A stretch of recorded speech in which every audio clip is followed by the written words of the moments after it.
Coucou à tous et bienvenue sur cette chaîne, j'espère que vous allez bien. Alors on va commencer cette vidéo un peu à l'arrache, je m'en excuse, aujourd'hui est une journée indéfinissable, on va dire ça comme ça. Donc on va commencer par un petit mini retour de course spécial protéines végétales. En fait je me suis rendu compte ce matin avant d'aller au boulot que périmé aujourd'hui, mon bon d'achat pour l'eau vive, en fait pour 30 € d'achat j'avais 10 € remboursés. Donc ça vaut carrément le coup. J'y suis allée, j'espérais vraiment trouver beaucoup plus de choses en date courte, je n'en ai trouvé qu'une. C'est dommage, ça m'aurait permis d'acheter quand même un certain nombre de choses en plus, mais bon. Tant pis, j'avais pas le choix de toute manière en termes de délai, c'était ou aujourd'hui ou pas. Je vais vous montrer donc ce que j'ai acheté. Je les ai classés par date de péremption, donc forcément ils ne seront pas par catégorie, mais je vous afficherai également les prix à l'écran. Allez, je vous montre tout de suite. J'ai acheté, parce que je les trouve bons, ces pavés de soja et blé. En termes de protéines, on est moyen, on est à 17 grammes pour 100 grammes, c'est pas pire. Et il y en a 2 fois 90 grammes. J'ai pris, parce qu'il est divinement bon, le haché végétal à base donc de soja également. Oui, c'est ça, à base de tomates, de protéines de soja, de tofu, donc on a un petit peu tout ça, et des aromates. J'avoue que ça fait une super base vraiment aromatique, j'ai adoré. J'ai pris du tofu nature parce que ça sert toujours. Alors c'est vrai que j'ai pas marqué, je vous ai pas dit combien ça faisait de repas, mais en gros là on est sur 2 repas, là 2 voire 3. En gros j'essaie de compter environ 100 grammes de produits par repas quand j'en mets, ou un petit peu moins. Là on va être sur 2 voire 3 repas. Les émincés Tex-Mex, donc c'est pareil, ce sera pour faire sauter sûrement avec des légumes. Ce goût-là est vraiment bon et comme j'ai encore du coup des faritas au congèle, bah peut-être que ça servira avec un peu de houmous. Je verrai, mais ça va me faire une base pour 2 repas je pense. C'était une nouveauté dans le magasin, j'ai pris donc du tofu soyou de la marque Typhoon. Il est similaire aux autres en termes de protéines, c'est-à-dire 5 grammes pour 100 grammes. La texture a l'air plus ferme et j'avais très envie de tester une recette avec un pavé de tofu soyeux et juste par-dessus un peu d'huile de sésame, quelques aromates, un petit peu d'oignon effiloché, émincé, c'est mieux. Bref, du coup je vous ferai une recette avec, mais ça m'inspirait trop de pouvoir le prendre à la cuillère comme ça en version salée. Les valeurs sûres, j'ai pris un tofu rosso et un tofu fumé. Je pense que j'en aurai pour 2 repas chacun. On part sur des protéines donc plutôt type seitan. Donc j'ai pris des mini saucisses. Ça c'est très riche en protéines, c'est vraiment bon. Ça me fera je pense 3 repas à peu près. Si je ne les grignote pas entre temps. C'est végétranche fumée, pareil j'adore au petit déjeuner ou j'adore au goûter. Alors là j'ai envie de dire j'en sais rien, c'est typiquement le genre de choses que j'aime grignoter à 4 heures ou prendre au petit déj, donc à mon avis ça ne me servira pas pour des repas. Peut-être dimanche parce que je suis pas chez moi. On verra, je pense que je vais plutôt me les garder pour grignoter, ça m'évitera de bouffer du chocolat ou des gâteaux. Je l'ai mis au congélateur parce qu'il périme aujourd'hui. Pareil, des pavés, mes goûts oignons et herbes de Provence. Ceux-là, je ne les connais pas, mais ça va être l'occasion de tester. Et on est sur du 18 grammes pour 100 grammes, donc 18 grammes de protéines pour 100 grammes. Voilà pour les produits, j'en ai eu en tout pour 39,77 €, je crois. Donc j'en ai eu pour 39,77 €, sachant que j'ai eu une réduction de 10 € au final. Pour tout ça, j'en ai eu pour 30 €, on va dire, 29,77 €. Donc ça va me faire un petit moment, sachant que je ne mange pas ce type de produit à chaque repas. Je mélange aussi avec des légumineuses.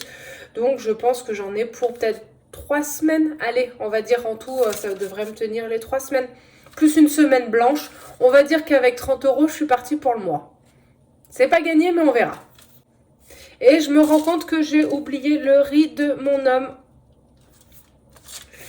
Bon, Le pauvre, lui qui comptait sur moi pour lui faire un bon repas. Et ben mon riz est... Oh là là, c'est de la purée. Bon, je m'occupe de tout ça. Il a bossé toute la journée et moi je lui fais un truc tout pourri. Bon, faut pas me mettre en cuisine. Allez, je vous laisse et je vous dirai les recettes plus tard. Ciao!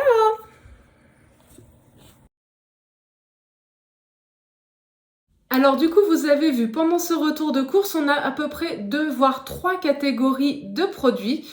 Oui, je suis habillée comme en hiver, il fait même pas 18 dans l'appartement, pourtant j'ai allumé les chauffages. Enfin bref. Du coup, on a les produits à base de soja, donc généralement tout ce qui est tofu. On a les produits mixtes, on va dire soja et blé, parce qu'ils se complémentent un petit peu. Et on a les produits à base de gluten de blé. Les produits à base de soja, donc c'est le tofu, l'intérêt majeur, c'est qu'en fait ce sont des protéines complètes. Les protéines, c'est plein d'acides aminés. Si vous ne les avez pas toutes, vous n'avez pas la protéine complète. Et il se trouve que dans le gluten de blé, ça va être son problème, il en manque un, donc c'est la lysine. Et si vous ne la rajoutez pas avec des légumineuses, bah finalement, vous n'allez pas avoir votre protéine complète et vous n'allez pas pouvoir l'assimiler correctement. C'est un peu comme en boîte de nuit, si on vous dit faut 2 garçons, 2 filles, et si vous vous pointez avec 2 garçons, 1 fille, vous rentrez pas. Voilà, en gros pour faire simple.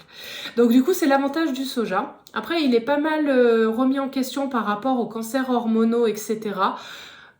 Je potasserai, je pense, un petit peu le sujet parce que je suis en train de lire des études, c'est hyper intéressant, notamment par exemple de femmes asiatiques qui consomment du soja toute leur vie, qui ne développent pas forcément plus de cancer que les autres et qui, lorsqu'elles vont vivre dans d'autres pays, par exemple en Amérique, à ce moment-là, ils ont trouvé que les femmes d'origine asiatique, finalement, une fois émigrées, développaient plus de cancer. Bon, voilà. Donc ça, c'est des études qu'il faudra que je repotasse un petit peu pour vous donner vraiment des infos concrètes, mais par mesure de précaution, effectivement, le soja est généralement déconseillé aux personnes qui ont eu des cancers, notamment type du sein.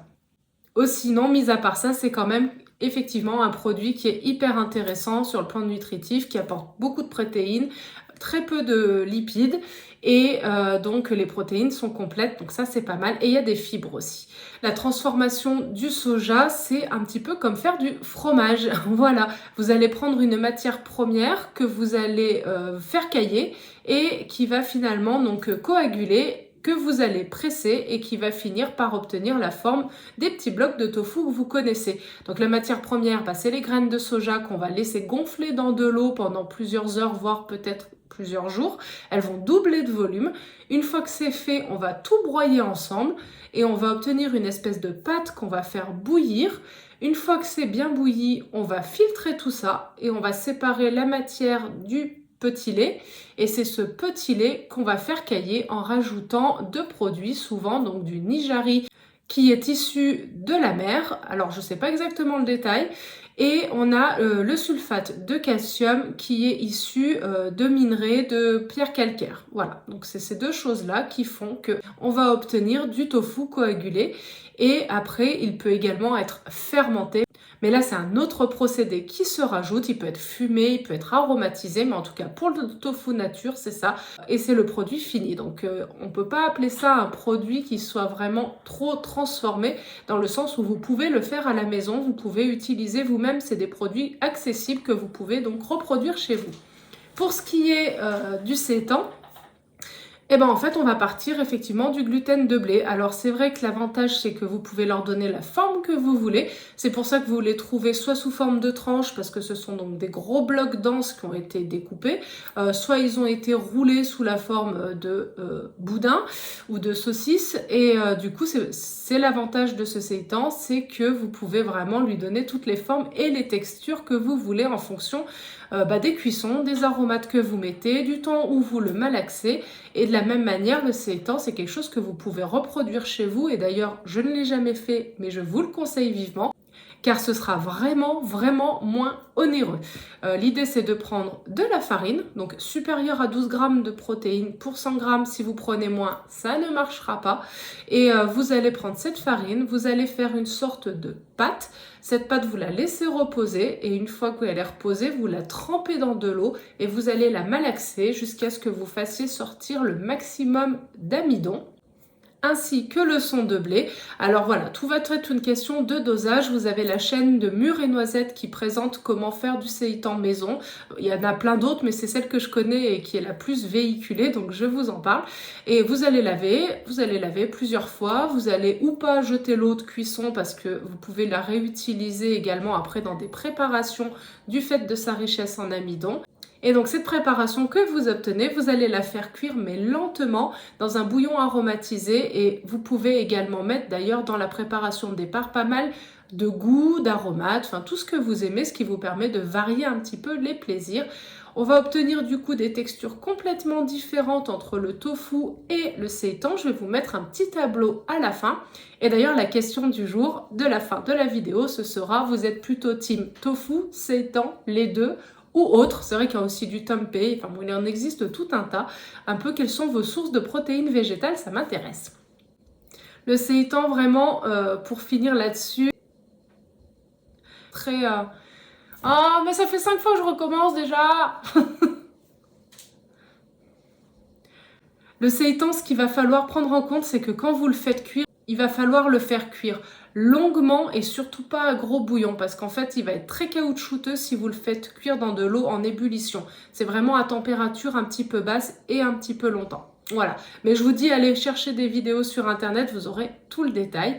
Et je vous mets dans le tableau tout de suite après un peu les utilisations qu'on peut en faire en fonction si vous prenez du tofu, du seitan. Généralement, le tofu va absorber énormément les aromates.